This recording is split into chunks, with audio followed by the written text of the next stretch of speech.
Hi everybody and welcome to A Better You, your one-stop shop for everything self-improvement, self-care and self-discovery.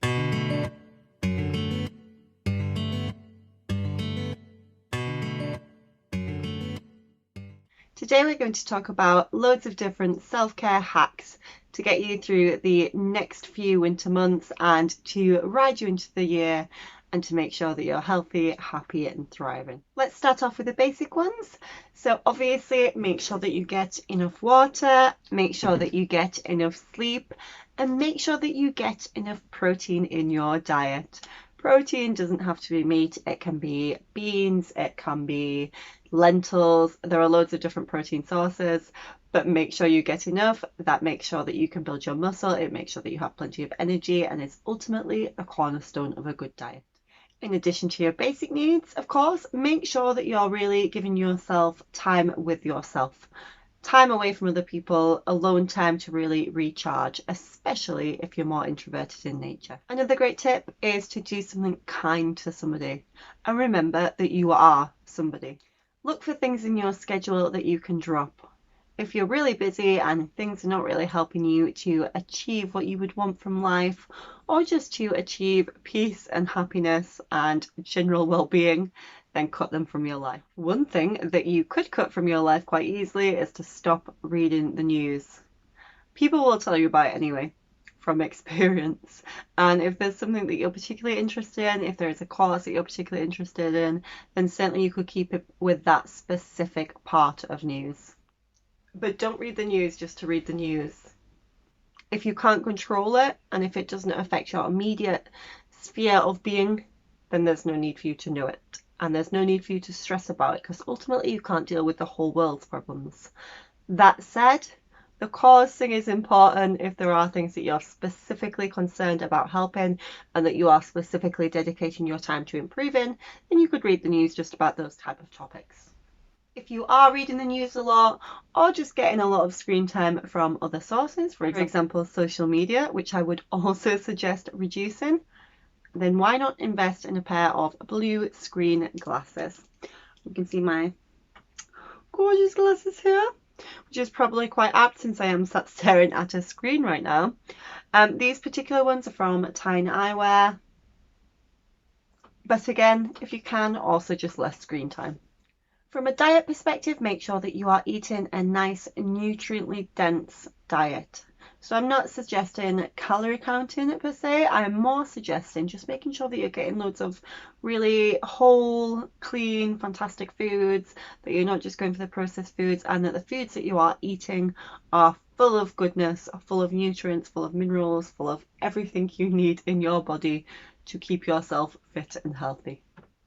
From a mental perspective, try to focus in when you're thinking about things on the positive events of your past, your positive memories. And from a positive perspective, whilst it's not a good idea to look up general news, it is a good idea to look up positive news, and you will often find really uplifting stories that just kind of make your day a little bit better. You could also look up positive quotes, and I would suggest looking up Rumi, that's R-U-M-I, and I'll pop it on screen. Rumi has some absolutely fantastic quotes and it will really get you through some tough times looking up those quotes. If you are going through tough times, make sure you get dressed every single day. I'm not saying that you have to go and do your makeup and do your hair and get yourself in your tip-top state that you would if you were going on a night out. However, even if it's just loungewear, whatever you wear to bed, change it the daytime and don't just change it into yesterday's dirty pajamas. Try to wear something new every day, even if it is just your loungewear. Whilst it's probably not the best idea to wear your pajamas all day, it might be worthwhile investing in some pretty nightwear if you're a female. I don't know what this is, but there is something about pretty nightwear that just makes you feel a bit more glamorous, and if you are stuck in the house a lot right now, because we are at the start of 21 when we're all still going through lockdowns, then it's worthwhile just investing in pieces that still make you feel decent, still make you feel like you would normally, and just give you a bit of, I guess, romance in your life. If you have the means, and this is literally if you have the means, because if not, putting yourself into financial debt is not going to help from a self-care perspective, but if you have the means and the savings there, then it's sometimes nice to go on a little bit of a shopping spree and to treat yourself. It's also okay to treat yourself to some good food now and again as well. It doesn't have to be takeaways, whatever that good food is for you, whatever your favorite foods are, treat yourself to that too. Also, if you're seeing somebody, take yourself on a date with them or have them take you on a date. Whichever way round, get yourself somewhere that you love to go, take yourself for a drive to the country, take yourself to a city break. Whatever it is, whatever you love doing, take yourself off on a lovely date. From a less treat yourself perspective, but probably equally important as, clean your home. Now, cleaning your home doesn't necessarily come off as a self-care activity. However, I can assure you, once your home is clean, you will feel a lot better for it. So that mental clutter that physical clutter creates will be gone, will be dissipated, and the actual achievement of having cleaned your home also will make you feel better. Actively work on your relationships. My husband and I have been married now for 7 years, coming up 8 years, and we've been together for 11 years. And truly, I think the most important thing of making a relationship successful and lasting is talking to each other, being kind to each other, communicating with each other, and it doesn't just come naturally all of the time. Don't get me wrong, we are obviously suited together, and obviously he is my best friend, and so we work on an already strong relationship. However, you have to be willing to put in the effort with your relationship, and one part of that is really taking that time to be kind to people around you. As much as this is a self-care video, being kind to those around you actually will improve your own well-being, because usually if you are kind to people, they are kind to you. Buy yourself a bunch of flowers and have fresh flowers or fresh plants around your house. Bath bombs are fantastic in baths. New bedding. Is there any better feeling than new bedding on your bed? I don't think there is.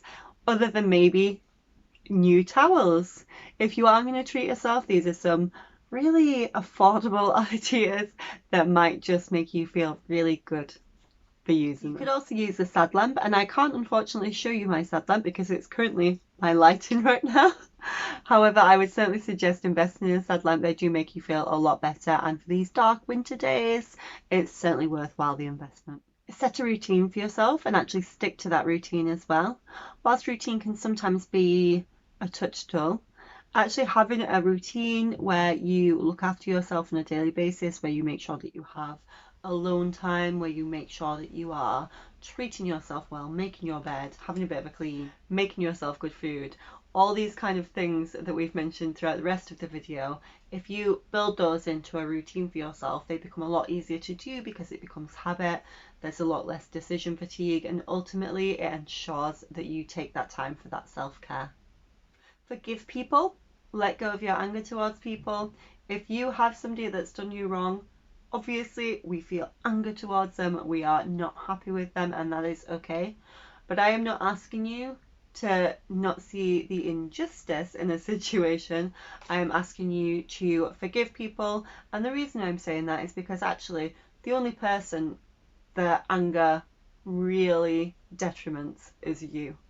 So let go of the anger, let it go, and just drop it, and just leave it out of your life. You can see the injustice and you can prevent it happening again just through seeing the injustice, but drop the anger and free yourself up from that. Cook a beautiful meal for somebody, and that somebody could be you. Pay compliments to those around you, and just talk to those around you in general. Just have a chat with somebody that you care about. Watch a sad movie and let yourself cry to it. My advice is My Girl, because if you don't cry when he dies, there's something wrong with you. Go to your mum and dad's house and let them run around after you. I'm 34 and I have 2 kids, and still when I go to my mum and dad's house, they immediately bring cups of tea, biscuits, crisps, etc, etc, etc. Let your mum and dad look after you. Choose scents for big events. So for example, if you are getting married, if you have the birth of a child, whatever it is, spray perfume around that time period. and choose a new perfume specifically for this. And then in the future, that perfume will always remind you specifically of that big event, and this will bring back automatic happy memories.